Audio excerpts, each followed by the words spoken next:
ഇടുക്കിയുടെ ഹൈറേഞ്ച് മേഖലയായ കട്ടപ്പന കാഞ്ചിയാറിലടക്കം കാട്ടാന ശല്യം അതിരൂക്ഷമാണ്. ജനവാസ മേഖലയിൽ കാട്ടാനകൾ കൂട്ടമായി എത്തുന്നതിനെ പ്രതിരോധിക്കാൻ പരമ്പരാഗതമായി ഉപയോഗിച്ചിരുന്ന മുളവെടിയടക്കം പരീക്ഷിക്കുകയാണ് കാഞ്ചിയാർ മറ്റപ്പള്ളി നിവാസികൾ.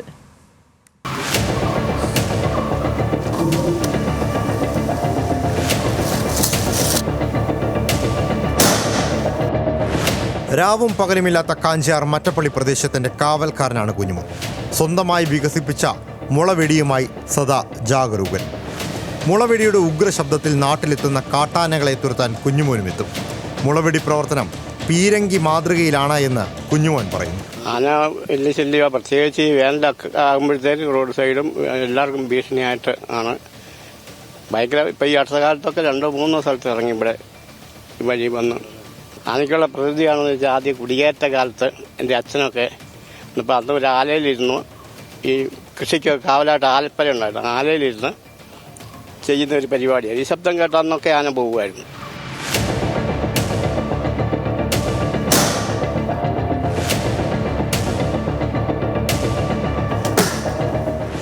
നാനൂറോളം കുടുംബങ്ങൾ അധിവസിക്കുന്ന പ്രദേശമാണ് കാഞ്ചിയാർ പഞ്ചായത്തിലെ മറ്റപ്പള്ളി പ്രദേശം.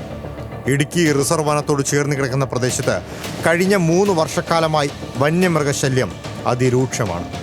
കാട്ടാനകളും കാട്ടുപന്നികളും. കുട്ടികളടക്കം എല്ലാവരും തന്നെ യാത്ര ചെയ്യുന്ന ഒരു വഴിയാണിത്.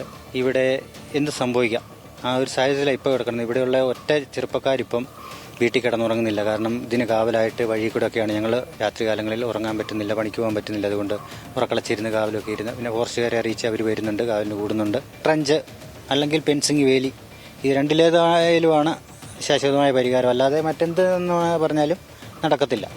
മറ്റപ്പള്ളിയെ കൂടാതെ കാഞ്ചിയാറിലെ പിഴിക്കും കണ്ടം, കാവടിക്കവല, കോഴിമല, മുരിക്കാട്ടുകുടി തുടങ്ങിയ പ്രദേശങ്ങളാകെ കാട്ടാന ഭീതിയിലാണ്. വാഴയും ഏലവും അടക്കമുള്ള കൃഷികൾ കൂട്ടമായി നശിക്കുന്നത് കർഷകർക്ക് താങ്ങാവുന്നതിനുമപ്പുറമാണ്. പഞ്ചായത്ത് വഴിവിളക്കുകൾ ഇവിടെ സ്ഥാപിച്ചിട്ടുണ്ട്. എങ്കിലും സ്ഥായിയായ ഒരു പരിഹാരം വേണമെന്ന് പഞ്ചായത്ത് അധികൃതരും ആവശ്യപ്പെടുന്നു. എപ്പോഴും നമ്മൾ ജനങ്ങളെ സംരക്ഷിക്കുക എന്നുള്ള ഒരു ഉത്തരവാദിത്വം ഉള്ളതുകൊണ്ട് അതിന് പരിഹാരം പഞ്ചായത്ത് ചെയ്തിട്ടുണ്ട്. എന്നാൽ പോലും അടിയന്തരമായി ഇടപെടേണ്ട മറ്റ് സാഹചര്യങ്ങളുണ്ട്. ഇവിടെ പണ്ട് കാലത്ത് ട്രെഞ്ചൊക്കെ ഉണ്ടായിരുന്നു, അതെല്ലാം മൂടിപ്പോയി. ഇപ്പോൾ നമുക്ക് ചെയ്യാൻ പറ്റുന്നത് ഈ പ്ലാന്റേഷനകത്ത്, അതായത് ഇതിൻ്റെ അടിക്കാടെല്ലാം വളർന്നു നിൽക്കുകയാണ്. ഈ അടിക്കാട് വെട്ടി മാറ്റിയാൽ തന്നെ ജനങ്ങൾക്ക് ഈ ആനയൊക്കെ വരുമ്പം കാണാൻ പറ്റും. ഇതിപ്പം ഈ കാട് കയറി കിടക്കുന്നതുകൊണ്ട് വളരെ ബുദ്ധിമുട്ടുണ്ട്. നമ്മൾ കണ്ട ശബ്ദവും കാഴ്ചയും ഒക്കെ ഹൈറേഞ്ച് ജനതയുടെ അതിജീവനത്തിനായുള്ള കാഴ്ചകളാണ്. വന്യമൃഗശല്യത്താൽ പൊറുതിമുട്ടുകയാണ് ഹൈറേഞ്ചിലെ ഓരോ മേഖലയും. ശാശ്വതമായ പരിഹാരമുണ്ടായില്ലെങ്കിൽ ജീവഹാനിയും കൃഷിനാശവും ഒക്കെ ആവർത്തിക്കപ്പെടുക തന്നെ ചെയ്യും. ക്യാമറാമാൻ MN നിതീഷിനൊപ്പം ആൽവിൻ തോമസ്, ന്യൂസ് മലയാളം, ഇടുക്കി.